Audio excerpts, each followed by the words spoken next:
Hey, my party people and craft cocktail fans. Today we're going to talk about the classic Brandy Alexander. Now, before we get to that, just think about all the cocktails that we've done on this show.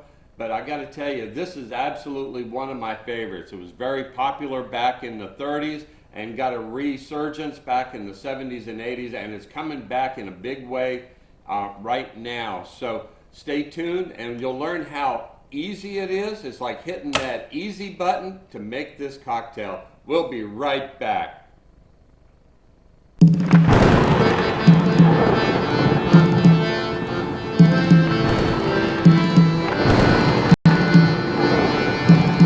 Hey, welcome back. On today's show, we're going to talk about the classic Brandy Alexander. But before we jump into that, make sure you hit that subscribe, like, and hit that notify bell so when we upload new content, you're the first to know. Now let's get right to it. The Brandy Alexander was first introduced in the Savoy Cocktail Book in 1930. Now, you got to be a little clear about when you order a drink, because there is an Alexander cocktail that's actually gin based. So if you're looking for a Brandy Alexander, you got to make sure that you're very specific about that. Now, before we actually get into mixing the ingredients, there's a lot of confusion around what brandy actually is.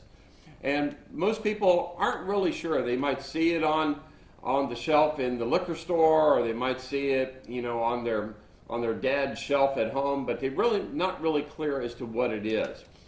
Spirits like vodka and whiskey are made from grain, but brandy is actually made from fruit. Okay, in French, it is eau de vie de vin, which means life of the water of the vine. So if we're talking about brandy, it could be a lot of different kinds of things. Like there's peach brandy. In northern France, they have what's called calvados, which is made from cider. Here in the States, it's called Applejack. So today, we're going to talk about cognac.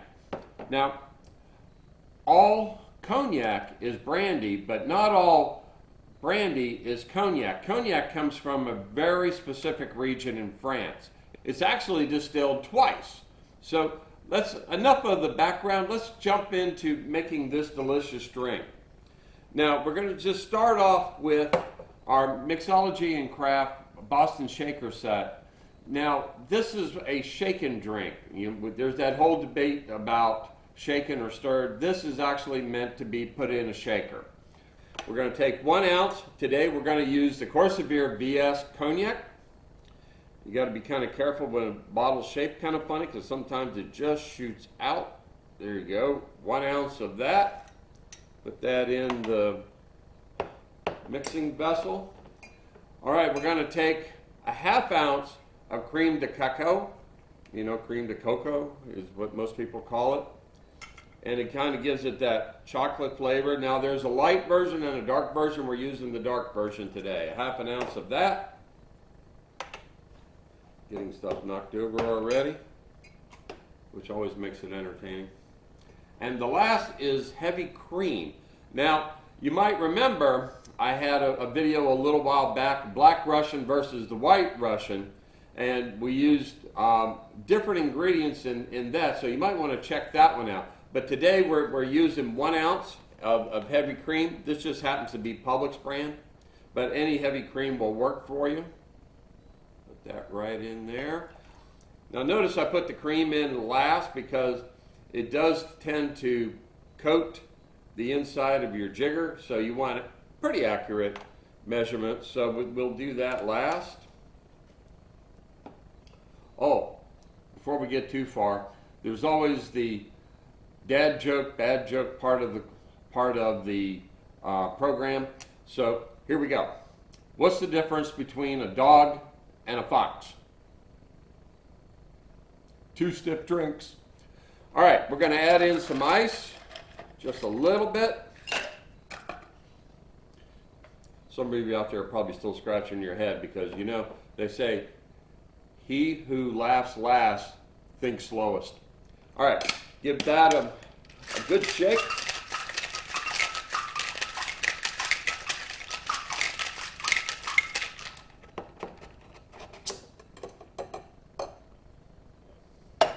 All right, and since this is a classic cocktail, today we have a champagne saucer, not a champagne glass, you know, not like the flutes that we see today when we think about champagne, but back in the day, this one's actually from the 1920s.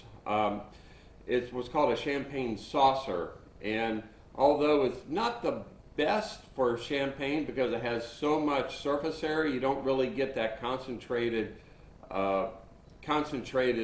smell of the champagne like you would in a flute. This was the premier way to serve champagne for hundreds of years. Okay, so we're going to take our Brandy Alexander and we're going to strain it into the glass. Look at that. It comes out to just about 2.5 ounces. So a small champagne glass like this works just fine for presentation. You don't want one of those giant martini bowls that they serve you now. Now the last thing is we're using Badia Nutmeg to just kind of garnish the top. Just a little sprinkle there. Not crazy like I just did. And there you go. You have your Brandy Alexander. Now, check out some of our other playlists on here. We have craft cocktails, we have tiki drinks, we have mocktails, and we have some other interesting stuff. Check out some of our playlists. And if you would, put down in the comments, you know, if you try this at home, let me know how it works out for you, or if there's any other cocktails you'd like to see on this show. That's it for today. This is Bourbon Bill with Bourbon Bill's Pirate Bar, and cheers.